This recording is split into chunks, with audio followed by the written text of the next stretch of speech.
Agarren su cafecito, su pastelito. Y orar, hermanos, para pedirle al Señor su dirección. A ver si.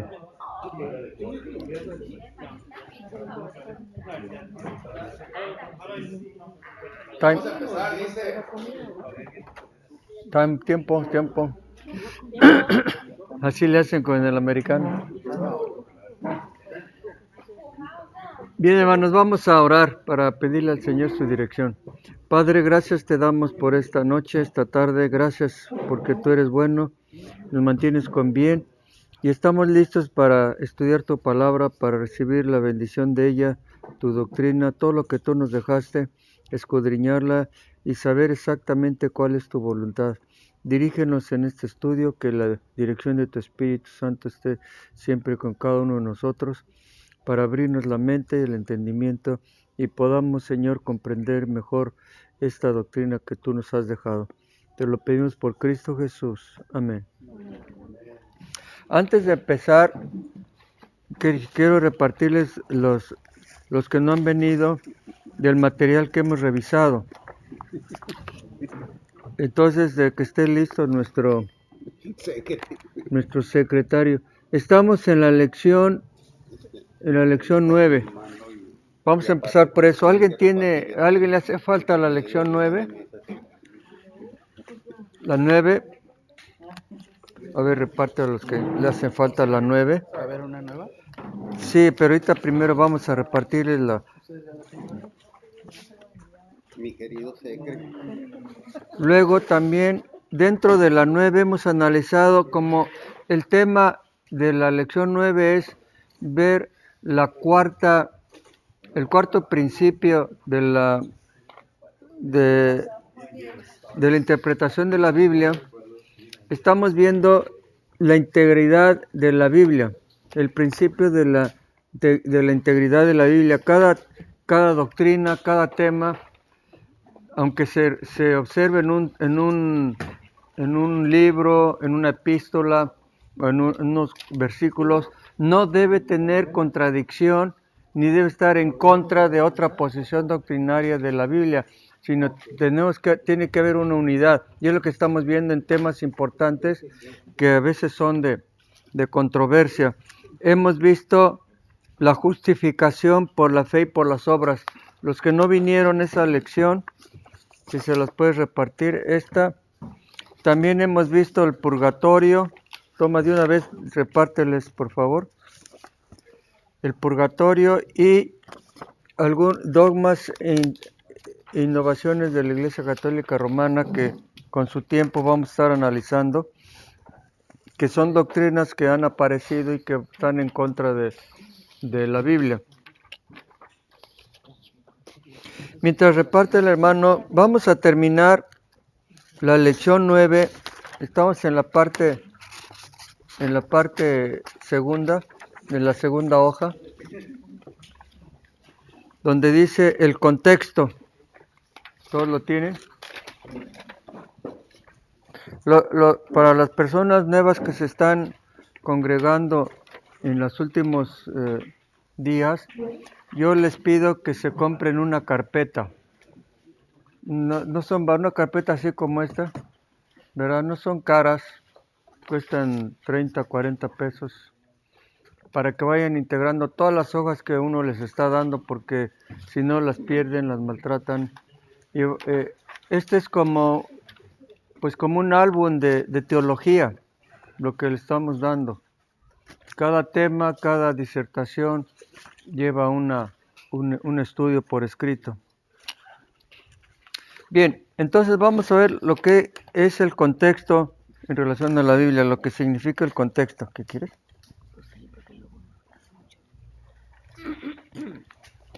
Se los voy a leer. ¿Ya lo tienen todos? La segunda hoja. No creo que la tenga. Dice: siempre es necesario tomar nota de las palabras que preceden y siguen el texto que se analiza. Es decir, cuando nosotros estamos estudiando un texto y no lo entendemos, o es un texto en donde necesita más explicación, hay que ir a lo que está antes de ese texto y lo que está después, porque la Biblia, decíamos, en cada pasaje es una integración de conceptos y de doctrina. Entonces dice aquí, porque se está en conexión estrecha con el texto o versículo. Entonces nunca, el estudio de la Biblia siempre lleva su contexto, como muchas cosas, y no hay que sacar versículos del contexto. Una doctrina que usan los testigos de Jehová, sacando un texto del contexto, y que ahorita lo vamos a ampliar nosotros, también les voy a dar unas hojas, es Colosenses 1:15.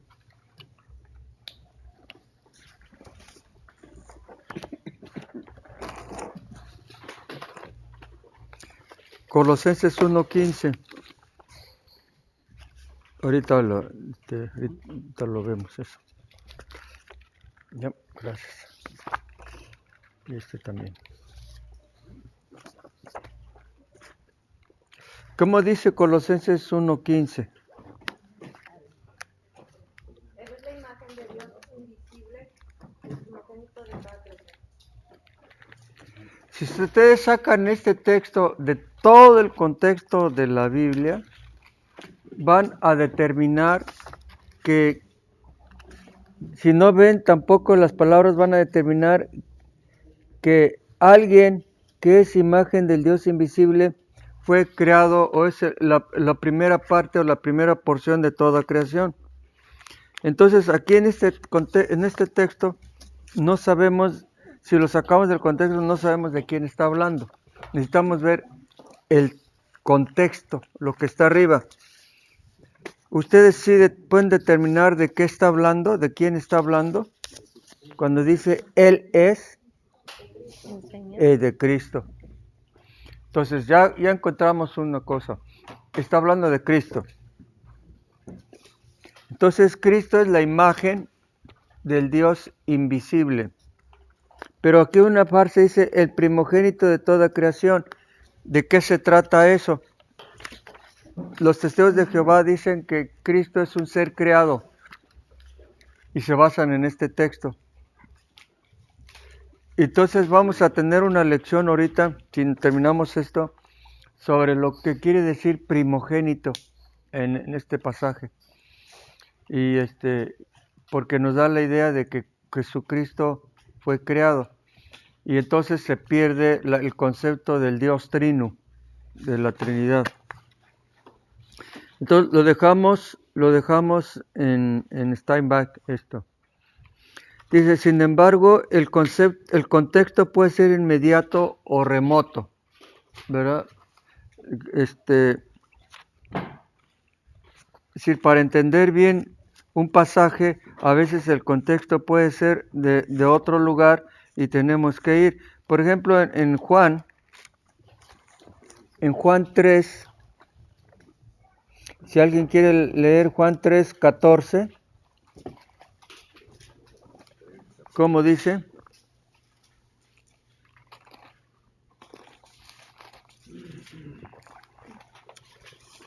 Dice, y como Moisés levantó la serpiente en el desierto, así es necesario que el Hijo del Hombre sea levantado.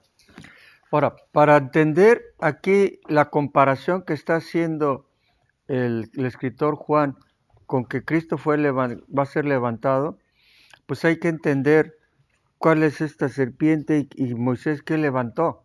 ¿Y dónde está el contexto? No está aquí en este pasaje, ¿verdad? ¿Mande? ¿Mande? ¿En Éxodo? Sí, en el Antiguo Testamento. Está en Levítico o en Números por ahí. En Números. Está en Números 21. Bueno, lean, después le vamos a leer ese pasaje si quieren. Pero ese es el contexto. Si no buscamos el contexto, no entendemos bien qué quiere decir esto. Ahora, dice aquí que de alguna manera todo contexto, sin embargo, puede ser que el contexto sea remoto y de alguna manera afecta su interpretación.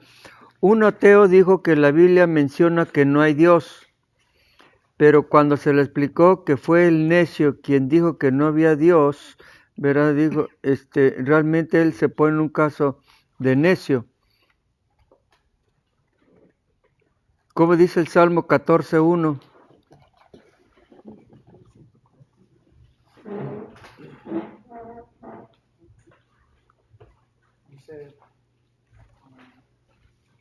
¿Cómo dice? Dice el necio en su corazón, no hay Dios. Se han corrompido, hacen obras abominables y no hay quien haga el bien. Exactamente, cuando el ateo dice no hay Dios, la Biblia lo identifica como necio. Y el ateo en sí, ¿por qué dice que no hay Dios? Muchas veces la mayor parte es porque no le conviene. No quiere tener problemas de tipo moral. Quiere ser independiente de la moralidad. Nosotros como cristianos, al aceptar a Cristo reconocemos la esencia del pecado, reconocemos que somos pecadores, le pedimos perdón al Señor y también sabemos lo que sucede cuando volvemos a pecar. Y tenemos en mente la esencia del pecado. Y cuando más profundizamos en la Biblia nos dice cuáles son las características de mis pecados que antes yo no lo veía como pecado. Entonces el necio, el ateo, entre comillas, no quiere saber nada de Dios porque no quiere que le señalen sus pecados, sus faltas, y quiere vivir como muchas veces ustedes vivieron antes de Cristo, como nos dé la gana, ¿verdad? En una libertad que se convierte en libertinaje. Entonces, yo sé que muchas veces, ¿cuál es el detalle que un ateo dice? Yo no tomo en cuenta a Dios y ya lo que yo quiero y me junto con una dama, estoy con un tiempo con ella, ya cuando me aburro me junto con otra y cuando señala uno, ¿sabes? Eso es incorrecto, dice sí, pero pues yo no creo en Dios, no me interesa la moralidad, a mí me interesa estar bien. Pero cuando nos acercamos al Señor y nos damos cuenta de la irregularidad, ya es otra cosa. Esa persona está viviendo como un necio. La que te dicen ahora es, nomás Dios me puede juzgar. Pues, nomás Dios me puede juzgar. Sí, bueno, entonces Dios está juzgando. Si usted le dice, lee lo que dice el Salmo 14:1, ya te juzgó Dios. Eres un necio. ¿Verdad? Eres un testarudo. Y si buscan proverbios, dice, no, y Dios te va a juzgar más. No sé. Ahorita, no creas que en un futuro, ahorita te va a juzgar más, te va a dar otro calificativo. Vean Proverbios 1:7. ¿Qué dice Proverbios 1:7? El principio de la sabiduría es el temor de Jehová. Los insensatos desprecian la sabiduría y la enseñanza. ¿Se fijan? ¿Cuál es el otro epíteto o título que le da a la persona que no busca a Dios? ¿Cómo? Insensato. Que es lo mismo que necio, ¿no? Entonces, yo le tengo temor a Dios, ¿mande? 1:7. Es Proverbios 1:7. Los cristianos ya viven bajo el temor de Dios, no es un temor de que nos va a castigar si hacemos algo malo, sino es un temor de respeto a la autoridad de Dios que está sobre nosotros. Es el mismo respeto que los hijos le tienen a sus papás cuando les dan indicaciones de que se porten correctamente, ¿verdad? El hijo se porta correctamente porque su papá o su mamá se lo ordenó. Eso se llama respeto y eso se llama temor a nuestros padres, temor de tipo moral. Dice, un caso especial es la expresión de Sara cuando se ríe y dice, después que he envejecido tendré deleite, siendo ya mi señor ya viejo. Muchos entienden que la expresión deleite se refiere al acto sexual, pero en el versículo 13 no le puse aquí el contexto de Génesis, aclara el sentido de la expresión de tener un gozo. Cuando se le aparecieron los ángeles a Abraham, le dijo, tú vas a tener un hijo, tu descendencia va a tener un hijo.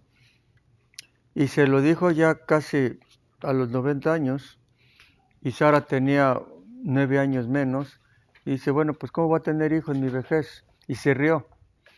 Dice, ¿qué va a tener? El deleite de tener hijo, pero el deleite se refiere no al acto sexual, sino el gusto, la satisfacción de tener un hijo que no podía tener hijos, porque era estéril. Más adelante, con frecuencia se indica que en 1 Corintios 2:9 nos enseña que Dios ha reservado en el cielo muchas cosas que ahora no podemos entender. Vamos a ver 1 Corintios 2:9. 1 Corintios 2:9.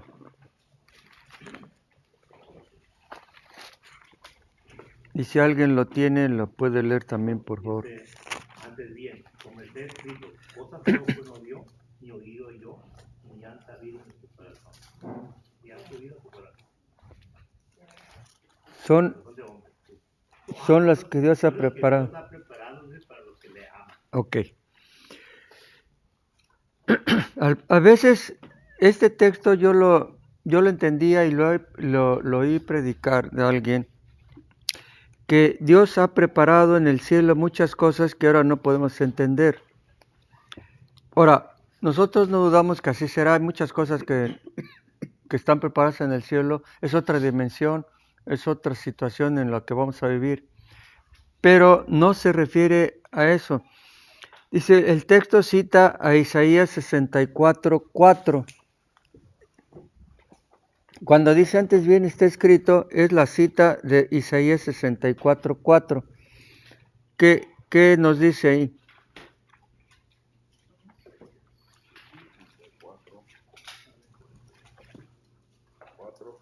Sí. Ni nunca oyeron, ni oídos percibieron, ni ojo ha visto, oh Dios, fuera de ti, que obra así en favor de el que en él espera.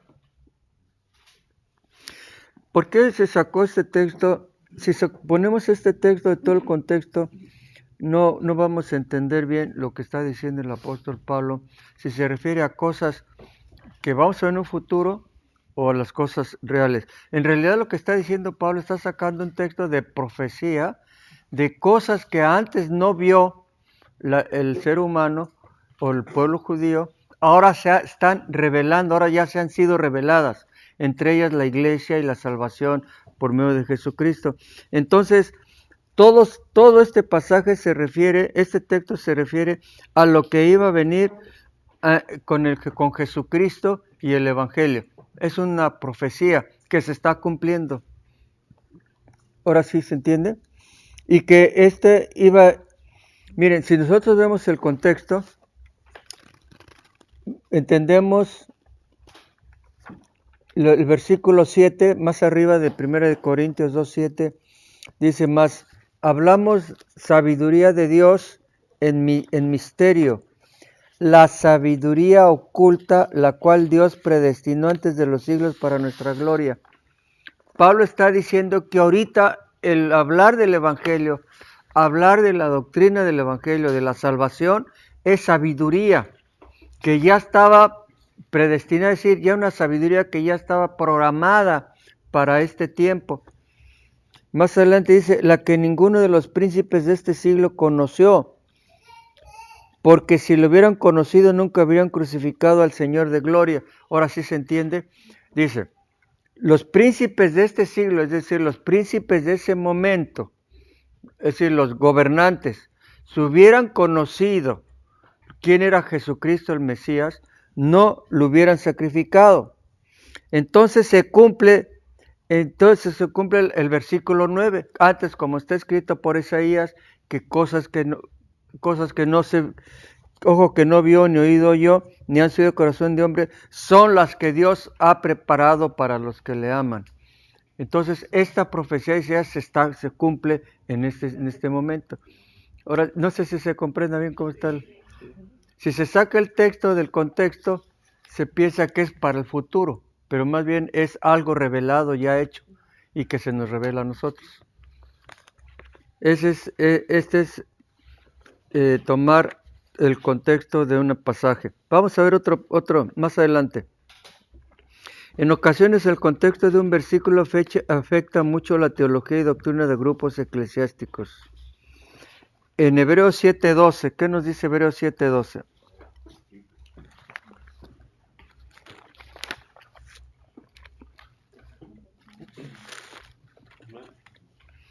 ¿Qué nos dice? Porque si cambia la clase de sacerdote, también cambia la ley. Exactamente. A ver, vamos a ver esto del sacerdote. Dice aquí, en Hebreos, en este pasaje se declara que cambiado el sacerdocio, necesario es que haya cambio también de la ley. Ahora, los teólogos católicos usan este texto para apoyar el sacerdote que practican, el sacerdocio que practican como un cambio. Es decir, ellos dicen, ahora es el sacerdocio nuevo del Evangelio, que cambió con del sacerdocio de la ley. ¿Ok? Están sacando un texto del contexto. Ahora, dice, pero el escritor en todo el contexto quiso demostrar que el sacerdocio judío fue sustituido por Jesucristo como el sumo sacerdote según la orden de Melquisedec. A ver, vamos a ver Hebreos 7:11. Entonces, ¿qué nos dice? El versículo anterior. Si lo quieren leer. Sí, pues la perfección fuera bajo el sacerdocio levítico, porque bajo él recibió el pueblo la ley. ¿Qué necesidad habría aún de que se levantase otro sacerdote según el orden de Melquisedec y que no fuese llamado según el orden de Aarón? Está Pablo, bueno, aquí el escritor bíblico está preguntando, dice, si todavía ese sacerdocio levítico seguiría, entonces, ¿qué necesidad hay de que se levantara otro sacerdote según el orden de Melquisedec? No había ninguna razón, porque entonces seguiría entonces el sacerdocio de Aarón. Y entonces dice, pero como fue cambiar el sacerdocio, también es necesario que también cambie la ley. El contexto se está refiriendo al sacerdocio de Jesucristo, y que como Él es un nuevo sacerdote, entonces ya no va a estar sujeto, ya no está sujeto bajo la ley. Si nosotros seguimos leyendo, en el versículo 14, bueno, desde el 13 dice, y de aquel que se dice esto es de otra tribu de la cual nadie sirvió al altar, porque manifiesta es que nuestro Señor vino de la tribu de Judá, de la cual nadie habló Moisés tocante al sacerdocio.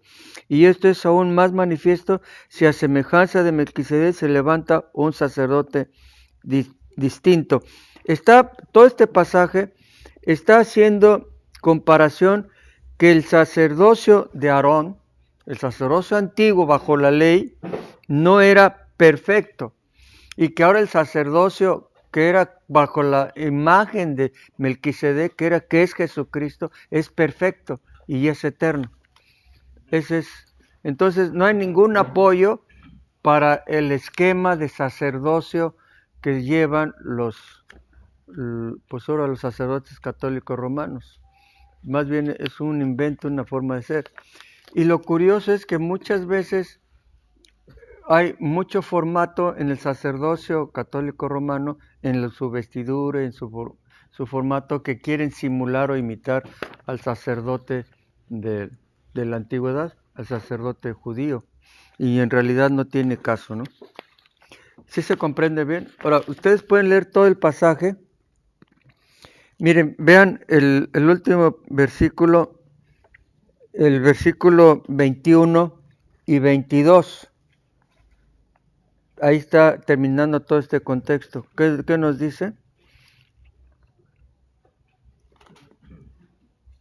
Muy parecido. Los otros fueron hechos sacerdotes sin juramento, mientras que este lo fue por el juramento del que le dijo, juró el Señor y no se arrepentirá, tú eres sacerdote para siempre. ¿Y el 22? De igual manera Jesús ha sido hecho follador de un pacto superior. Ahí está terminado todo. Entonces, como estamos viendo situaciones de doctrina, de textos que sacan fuera del contexto para apoyar algo que pues no tiene ninguna razón. Vamos a ver otros pasajes. Dice, los mormones hacen semejante uso de Amós 3:7 para demostrar la necesidad de profetas en la actualidad. ¿Qué dice Amós 3:7?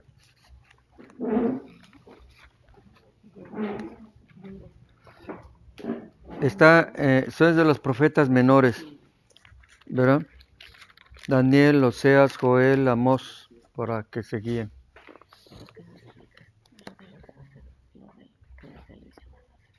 ¿Del qué? Del Nuevo Testamento, que se les llama a los libros menores. No. No, porque no tengan importancia. Bueno, ya ven, Amós 3:7, que es de los profetas menores. Porque ¿Sí? no hará nada Jehová el Señor sin que revele su secreto a sus siervos los profetas. Ok. Este texto lo sacan del contexto la iglesia mormona para apoyar que todavía existen profetas y que Dios revela a sus profetas su voluntad. ¿Me entienden? No nomás ellos, muchos. Bueno, por lo pronto, estamos hablando de los mormones porque se apoyan en este texto, Los pentecostales. ¿verdad? Se apoyan en este texto y ya ven, el Señor revela a sus profetas. Y ellos tienen su lista de profetas, ¿verdad? Sus 12 apóstoles y luego sus profetas, que revelan los secretos y que ellos son los que están dando la interpretación y el futuro de la iglesia de Jesucristo, como ellos dicen, ¿verdad? Y el futuro de la humanidad. Entonces, para demostrar la necesidad de profetas en la actualidad, para que la gente sepa que todo lo que Dios hace, pero el contexto significa que Dios traerá juicio sobre su pueblo por sus pecados. Si vemos el versículo 2 al 6, del 2, dice, a vosotros solamente he conocido de todas sus familias en la tierra, por tanto os castigaré por todas vuestras maldades. Y el 6, se tocará la trompeta en la ciudad y no se alborotará el pueblo. ¿Habrá algún mal en la ciudad el cual Jehová no haya hecho? Pues no hará nada Jehová el Señor sin que revele su secreto a sus siervos los profetas. ¿Qué es lo que iba a revelar el Señor a sus profetas? Si ustedes le entienden los dos versículos, ¿qué es lo que iba a revelar? De acuerdo a Amós, el castigo, ¿no? Como dice aquí, dice, yo sé, por tanto os castigaré por todas vuestras maldades, y se va a tocar trompeta a la ciudad y no se alborotará el pueblo. Habrá un mal en la ciudad del cual Jehová no haya hecho. Entonces aquí el Señor está mandando un mandato, una señal a sus profetas para advertirle al pueblo de sus maldades. Ahora, ¿hay profetas actualmente? Hay algunos ministros que se llaman profetas, ¿eh?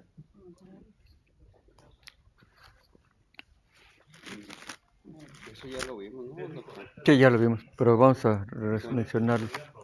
¿Mande?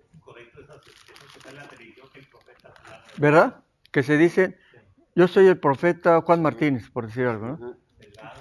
Y como profeta dice uno, caray, pues, como si fuera el general de, El único profeta ahorita es la Biblia. Pues sí. Ahora, ¿en qué se basan ellos? En Efesios. Ahora, cuando la Biblia está completa, ya ninguna profecía puede venir de un ser humano que vaya en contra de la Biblia. No puede haber ninguna revelación. Entonces, cuando dice en Efesios capítulo 4, ¿Los dones? de los dones. ¿Ya lo tienen? 4:10 y 11. Si lo quieren leer. Es el mismo que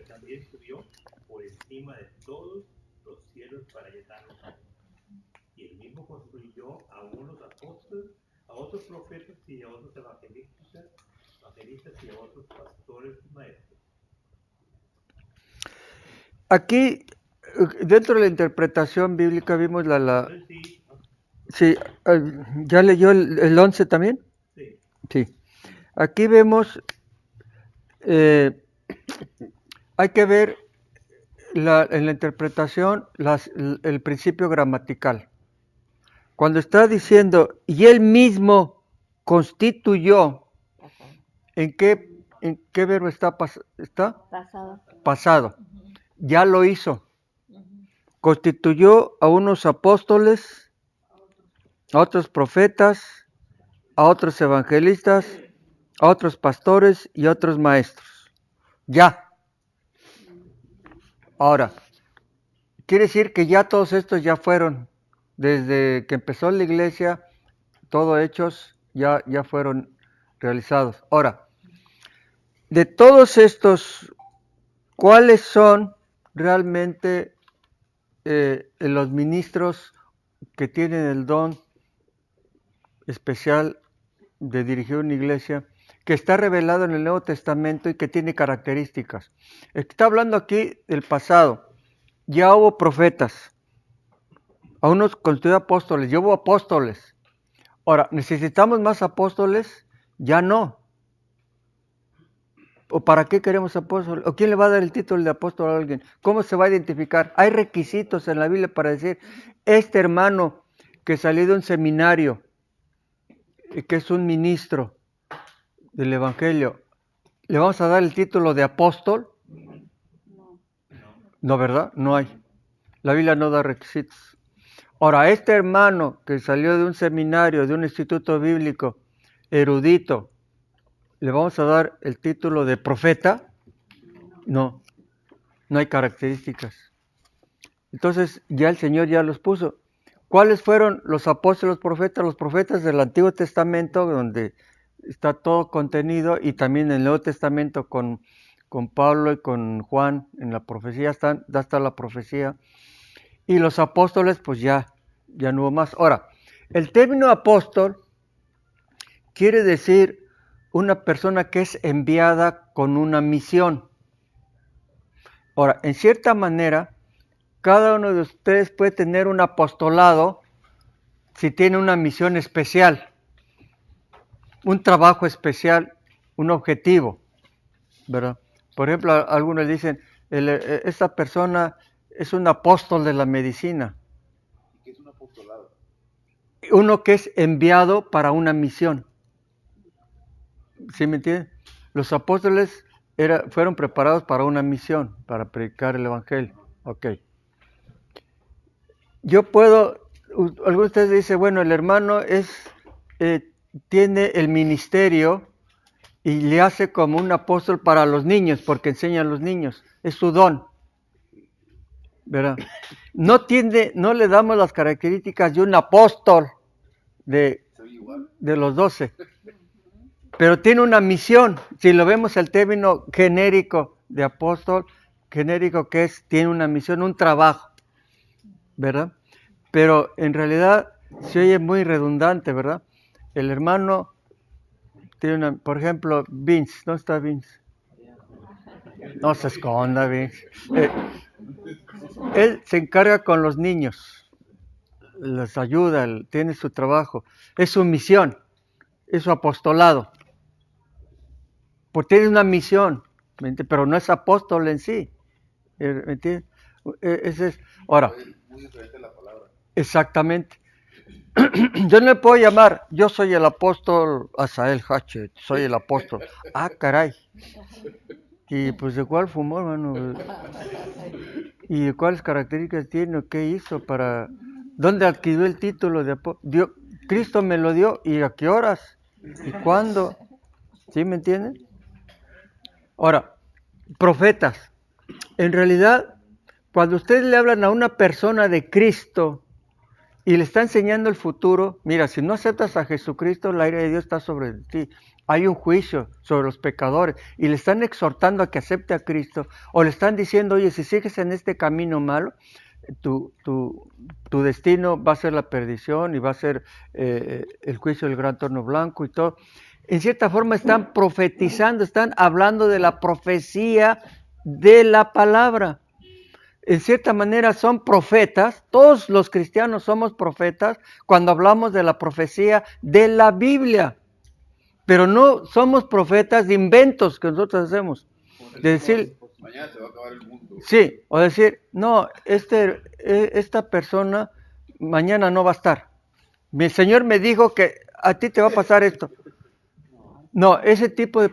Es más, los profetas antiguos, los grandes profetas desde Isaías, Jeremías, Ezequiel, Daniel y los profetas menores, no estaban ellos para dar buenas nuevas al pueblo de Israel. Eran para exhortación, eran para regaño, era para llamarle la atención. Y si ustedes leen toda la profecía de Jeremías, es puro llamada de atención, a tal grado que los profetas caían mal. No les gustaba, a los reyes no les gustaba. Y había profetas falsos que le decían, no, rey, todo va a estar bien, todo está bien, sigue igual. Eran barberos, ¿no? El Señor está contigo, habrá paz, no te preocupes, pero eran barberos, eran profetas falsos. Entonces, y ellos acabaron mal. Yo me acuerdo de Elías en Reyes, ¿verdad?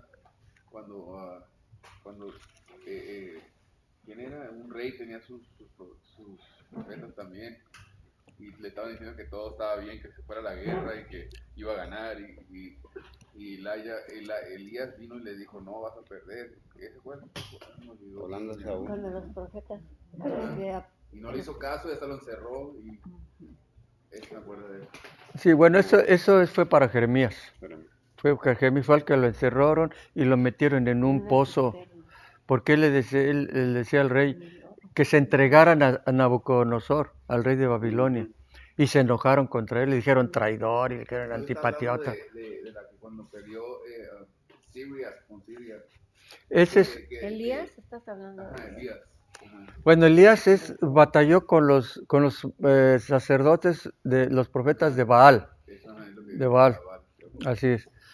Bueno, como ven, hubo varios episodios en donde los profetas no eran gente que como si fuera un doctor o un brujo que tuviera ahí su bolsa de cristal, que tuviera un consultorio, que vinieran a hablar con él. Ahorita vete con él y te va a dictar el futuro y todo, como leer las cartas. No. De repente venía un mensaje y el Señor le decía, vas a dar este mensaje, vas a dar esto al pueblo de Israel. Pero eran mensajes de exhortación, de llamada de atención por su pecado, por todo. Entonces, la mayoría de ellos no eran bien vistos, ¿verdad? Y entonces los profetas pues ya no tienen existencia, no tienen valor. Ahora, en el Nuevo Testamento no hay ninguna relación, características de los profetas. Solamente Timoteo y Tito dan características a los ministros de la iglesia, a los dirigentes de la iglesia, y les llama obispos o los llama ancianos. Por ejemplo, vean ustedes 1 Timoteo 3.1.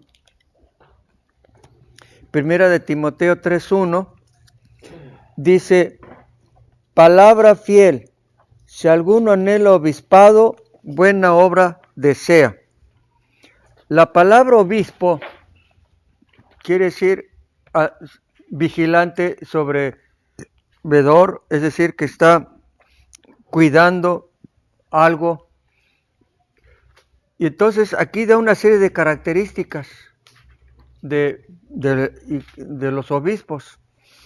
Pero el obispo también es llamado anciano y también es llamado pastor. Ahora, Tito, si ustedes ven en Tito capítulo 1, que dice 1:5, dice, por esta causa te dejé en Creta, para que corrigieses lo deficiente y establecieses, ¿qué cosa? Ancianos. ¿Cómo dice tu versión, Maru? Por esta causa te dejé en Creta, para que pusieras en orden lo que faltase y establecieras Ancianos también. cada ciudad como te mandé. Dice lo mismo. Dice, entonces miren, las palabras en griego aquí que usan de anciano es presbítero. Esa es la palabra anciano, presbítero. Y la palabra obispo es episcopos, que quiere decir sobrevedor, vigilante. Entonces, los dos son características similares y es la misma personalidad, obispo y anciano.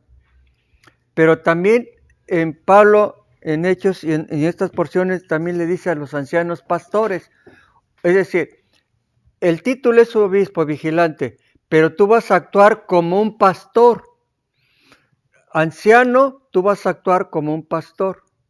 Entonces, los tres términos que da el Nuevo Testamento es para la misma persona, las características son para la misma persona, y el término que se usa más común entonces es de pastor. Los ancianos. O de, no anciano, pues si quieres decirle a Ryan anciano. No, yo digo ¿Qué? que usted dice que los ancianos les decían pastor. Pues exacto. Por eso, el hermano Ryan es anciano. Es un anciano. No, pero es pastor. Por eso es que el nombre de anciano no encaja en nuestro vocabulario actual. ¿Me entiendes? Yo digo que en ese tiempo les decían a los ancianos. Ah, sí, exactamente. A los pastores les decían anciano. Por eso dice, es que el término anciano era el de más edad, pero que tenía más sabiduría y más conocimiento. No todos los de edad se les llamaba ancianos en la iglesia, ¿verdad? Pero es porque quedó ese término. Pero ya con el tiempo, pues no encaja, ¿verdad? Decirle a los pastores ancianos. Y tampoco obispos. Pues ellos tienen hasta arzobispos, cardenales y sacerdotes, y todos están fuera del contexto bíblico. ¿Qué iba a hacer? Hay iglesias que los obispos, que escogen a las personas como obispos que son los que han dado más dinero a la iglesia, los que están más ahí. Pues ya es cosa de cada iglesia, cada denominación, pero bíblicamente el pastor es un obispo, que quiere decir vigilante del grupo de la iglesia, y que está dando palabra, que está alimentando y entonces la Biblia identifica a la iglesia como un rebaño, entonces como un rebaño de ovejas, y entonces lo más identificable es el título de pastor. Pero dentro de los seminarios, los institutos bíblicos, salen como ministros del Evangelio, ¿verdad? Ministros de la palabra, o teólogos, pero no se le da el título ni de profetas, ni tampoco se le da el título de obispos, ni tampoco el título de apóstoles. No hay características para ellos, ¿verdad? Entonces, dicen los mormones, entonces tenemos profetas, pues sí, pero son profetas falsos. Discúlpame, son profetas falsos. Y aquel que se denomina, yo soy el profeta fulano de tal, mejor cámbiale de canal, ¿verdad? Por eso ya no veo el alcance que me dijo usted que no. Sí, pues a veces, bueno, hay predicadores buenos en enlace, como el domingo está Charles Stanley y está el hermano Morrison, pero cuando usted ve ahí a alguien, les habla el apóstol fulano de tal, sí, mucho gusto, y mejor ponga Animal Planet, ¿no? Sí, no tiene caso, es decir, es absurdo y triste, ¿no? Porque, ¿para qué se da el título? Les habla el hermano fulano de tal, les voy a hablar de la palabra, ¿para qué se pone el título de apóstol? Y se viste muy bien y todo. Es una especie de orgullo humano, es orgullo. Es decir, yo soy esto. Vanagloria. Yo soy esto, ¿verdad? Entonces, pues no. no encaja. Entonces, volviendo aquí, vamos a ver otro contexto. Dice, en Eclesiastés hay otras doctrinas del sueño, ¿verdad? Vamos a ver Eclesiastés 9:5. Eclesiastés 9:5.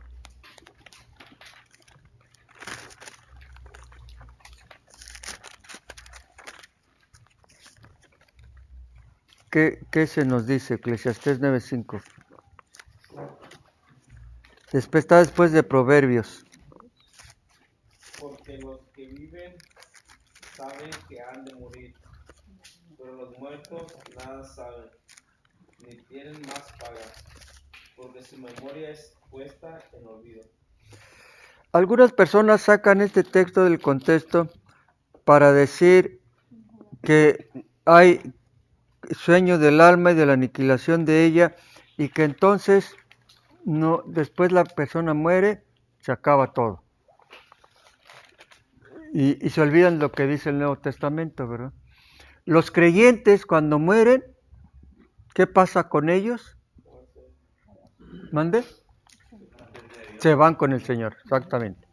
Se van con el Señor. ¿Qué nos dice Filipenses 1, 21 y 23?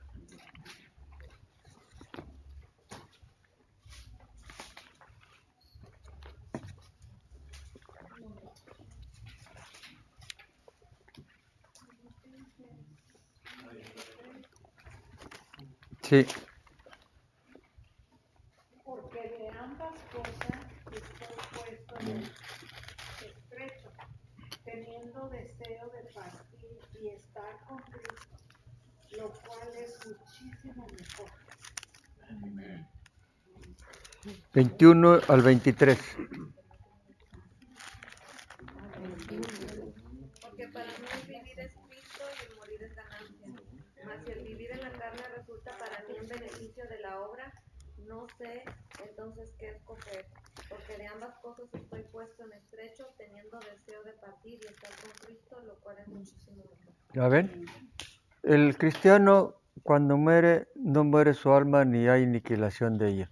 Se va con Cristo. Todos ustedes, hermanos, cuando llegue nuestra hora de estar, de morir, no se angustien ni se desesperen ni que ya van a llorar. No, el cristiano no llora. Nos vamos con el Señor. Dice Pablo, pues para mí el morir es ganancia. Si estoy aquí es por ustedes, para enseñarles, para instruirles. Tengo objetivo, pero es más beneficioso estar con el Señor. Dice, ¿quién ha venido para que digas eso? A ver, dime, ¿quién viene y te está diciendo que vas a estar allá? Por Jesús. Jesucristo. No, Jesucristo vino y reveló el futuro. Pues, mira, todo parte de Jesucristo, de la salvación. Tú lo que necesitas hacer es ser salvo. Reconoce tu pecado. Todo parte de ahí. Si no eres salvo, para ti no va a haber nada. Pero te vas a llevar un chasco, ¿verdad? Yo no pierdo, yo gano. Pero si tú dices que no hay Dios y que no es cierto el cielo ni el infierno, pues es tu problema. Te vas a dar un chasco. Porque Cristo mismo lo vino a revelar. Y tú le podemos decir, a ver, dime, ¿tú crees que Cristo existió?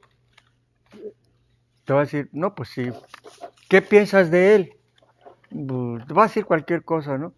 Pero nunca le va a decir que fue un ladrón, que fue un asesino, no.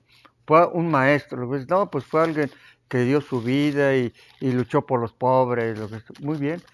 Pues ese Cristo que luchó por los pobres, habló del infierno y del cielo. Y dijo que el que no naciere de nuevo no puede entrar en el reino de Dios. Y también dijo que el que tiene al Hijo tiene la vida y el que no tiene al Hijo no tiene la vida. Sino que la ira de Dios está sobre de ti. Eso está establecido. Entonces, si no lo crees, entonces ese Jesucristo que tú piensas histórico, que es para ti, que fue un gran maestro y que luchó por los pobres, si no es cierto lo que él dijo, entonces es un gran mentiroso. ¿Cómo lo ves? No tienes otra alternativa. Estás entre la espada y la pared. Pues, ¿le crees o no le crees? Mejor piénsalo bien, ¿verdad? Porque Él reveló el infierno y el cielo. Y si no, lean Mateo 5. Hay 3 veces menciona el infierno el Señor.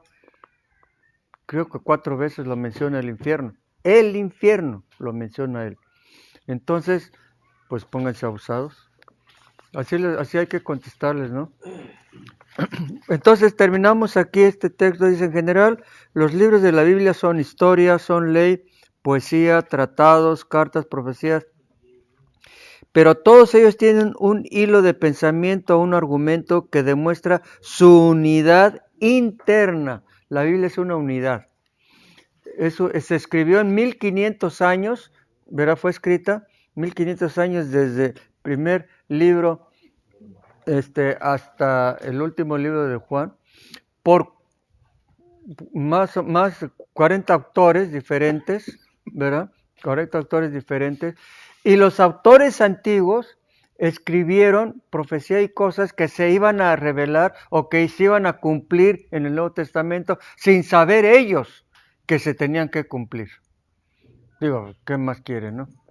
Entonces la Biblia es una unidad. No se puede contradecir. Realmente nosotros somos los que nos contradecimos por falta de estudio o por no aplicar las leyes o los principios básicos de interpretación bíblica correctamente. Entonces, esto es lo que proporciona el contexto de sus varias partes. Siempre se debe tomar en cuenta este contexto al interpretar cualquier pasaje dudoso.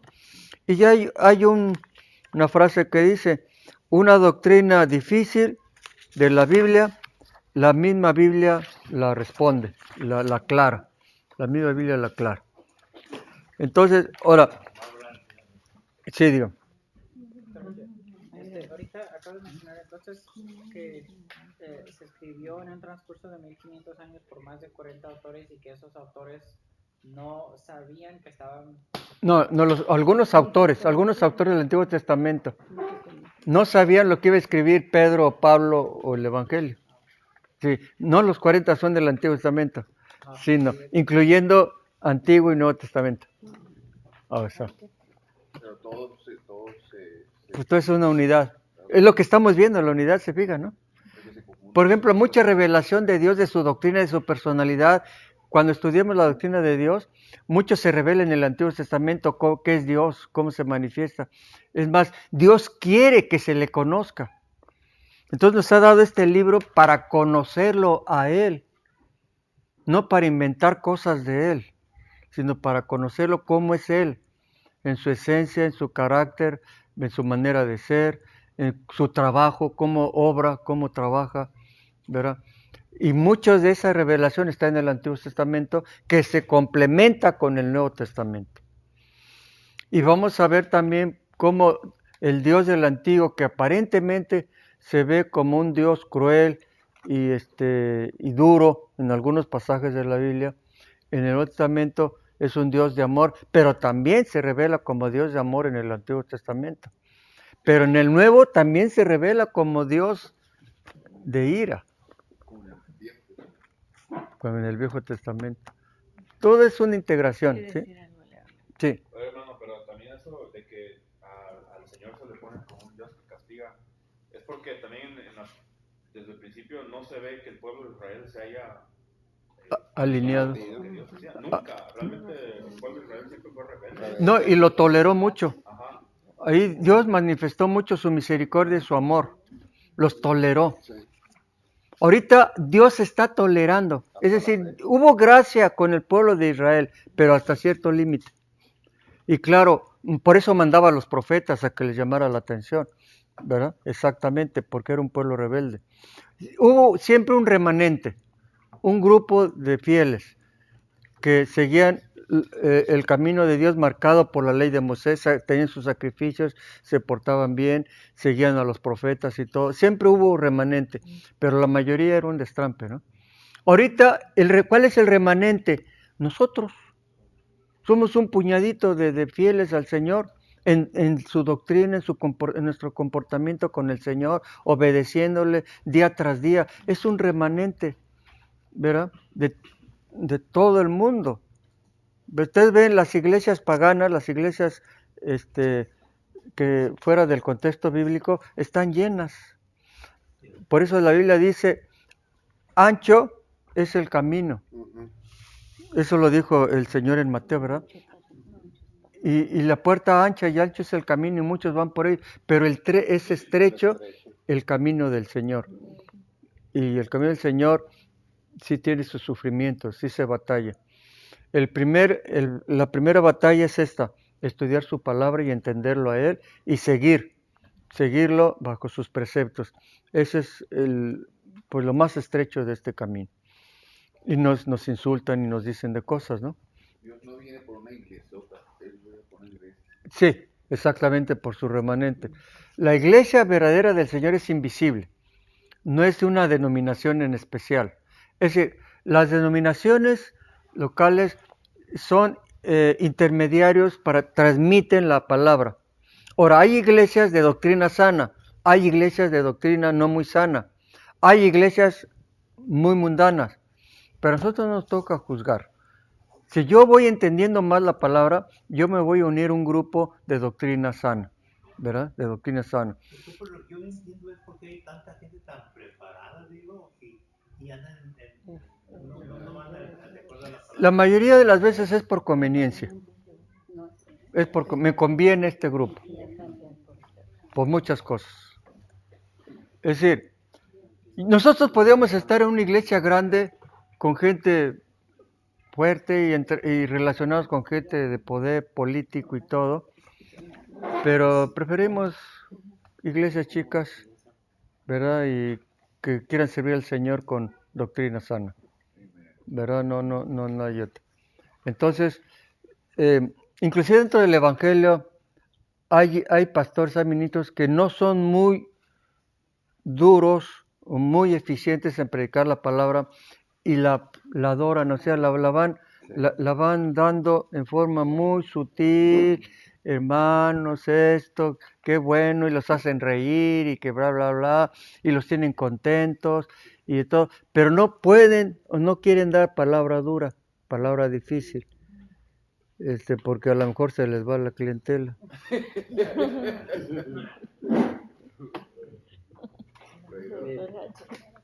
Bueno, según que los que no nos quieren, no piensan que la iglesia se va a vaciar, se van a ir todos. Si se aclara la verdad, piensan los pastores. Algunos sí. No, sí piensan, y por eso no la aclaran la verdad. Así es. Así es lo que pasa.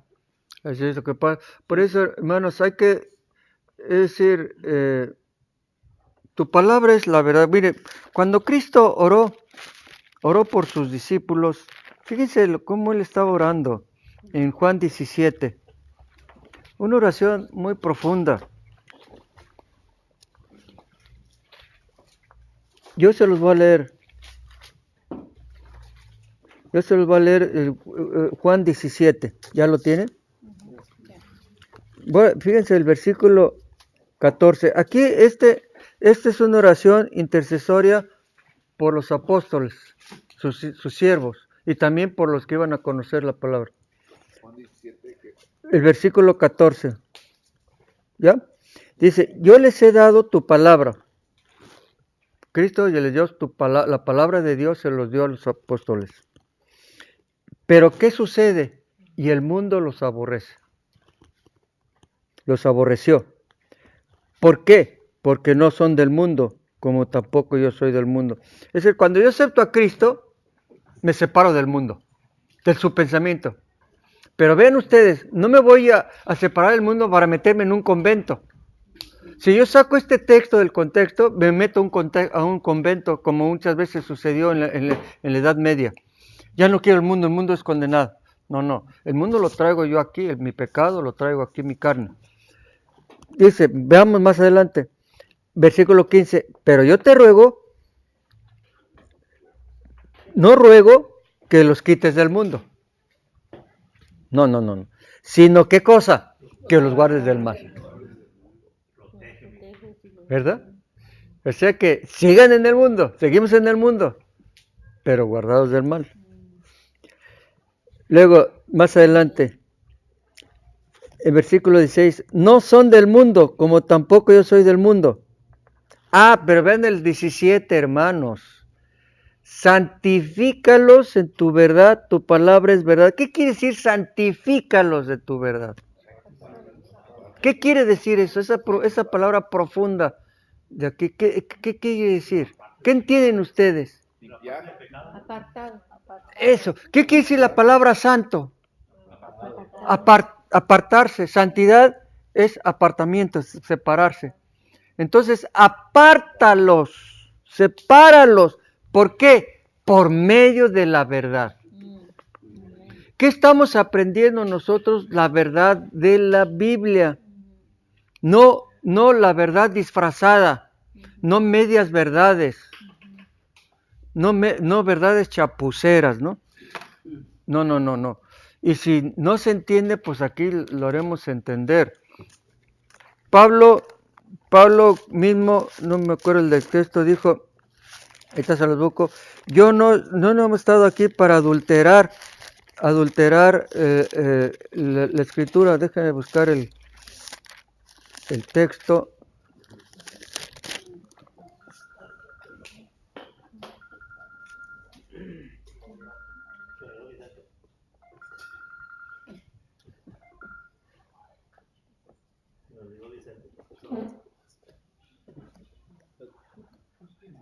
Vean ustedes 2 de Corintios 4:2. 2 de Corintios 4:2. 2 de Corintios 4:2.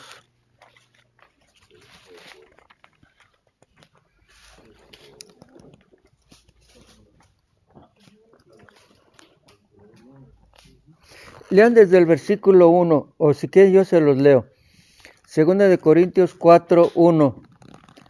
Dice, por lo cual, el adverbio por lo cual, de esta manera, teniendo nosotros este ministerio, según la misericordia que hemos recibido, no desmayamos.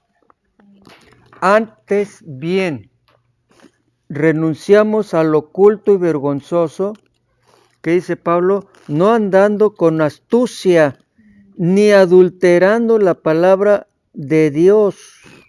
No estamos cambiándola, no la estamos adulterando, sino por la manifestación de la verdad, recomendándonos a toda conciencia humana delante de Dios. ¿Qué está diciendo Pablo? Lo que estamos dando es la palabra directa de Dios, no adulterada, no cambiada, no trasnochada, no camufleada.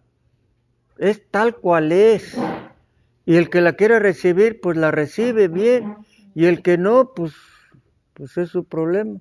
Se puede ir a un lugar donde le den coba, ¿verdad? ¿Qué significa cuando dice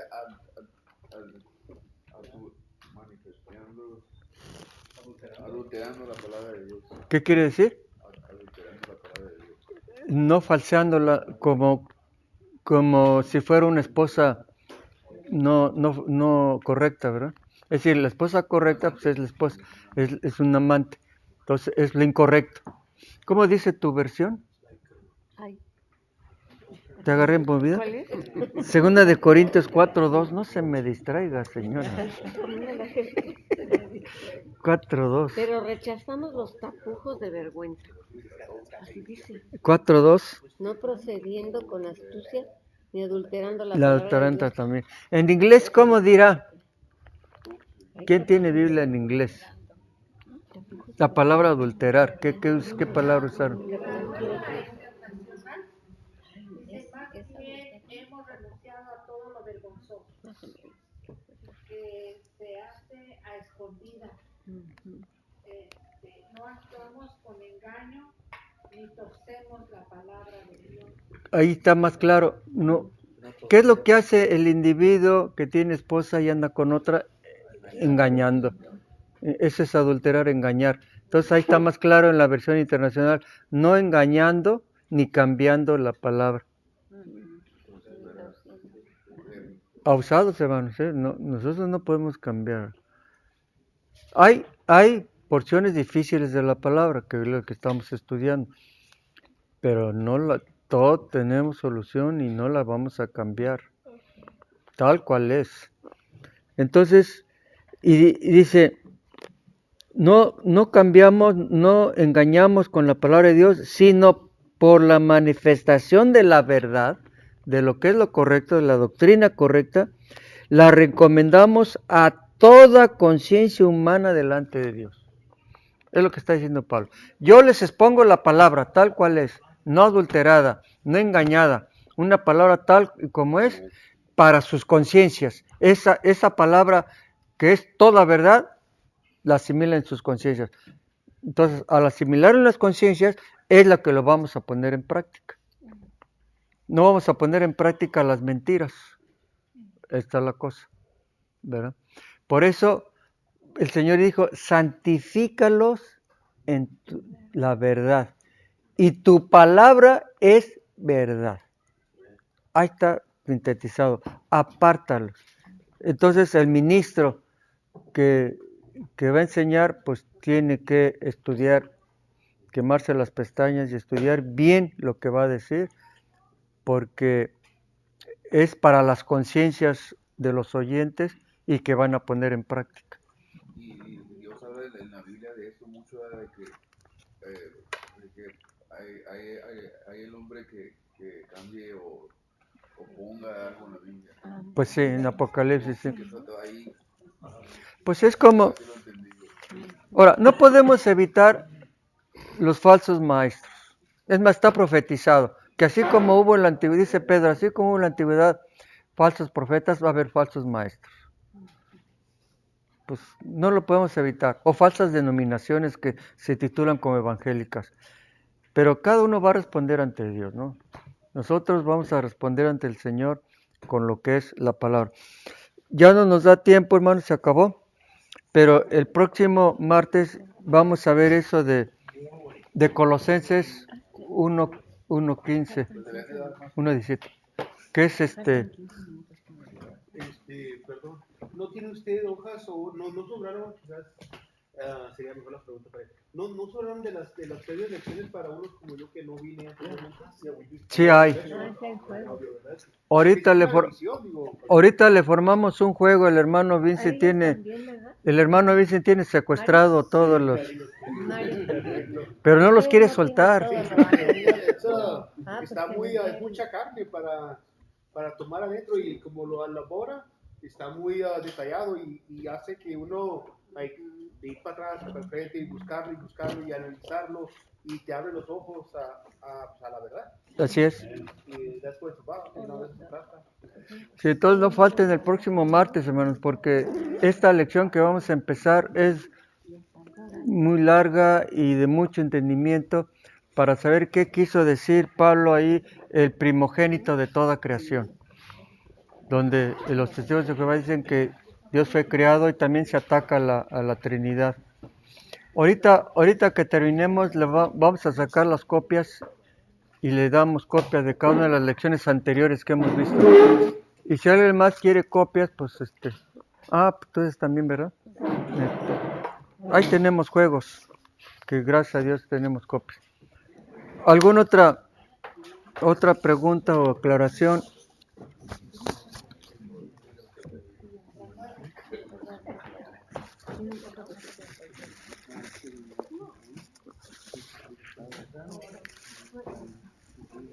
¿Todo bien? Entonces, vamos a orar para despedirnos.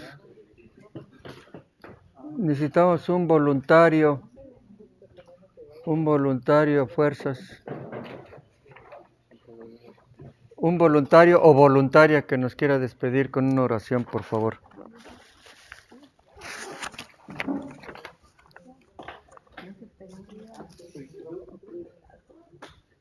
Damos gracias por este tiempo, por este estudio, por estos hermanos y hermanas que tomaron el tiempo hoy de estar aquí y estar en tu presencia. Gracias por abrirnos los ojos y, más importante, para abrirnos nuestro corazón para saber de tu verdad. Damos gracias por ese tiempo, damos gracias por la oportunidad de estar aquí en este hogar, en tu hogar, de alimentarnos no nomás espiritualmente, sino también con esas personas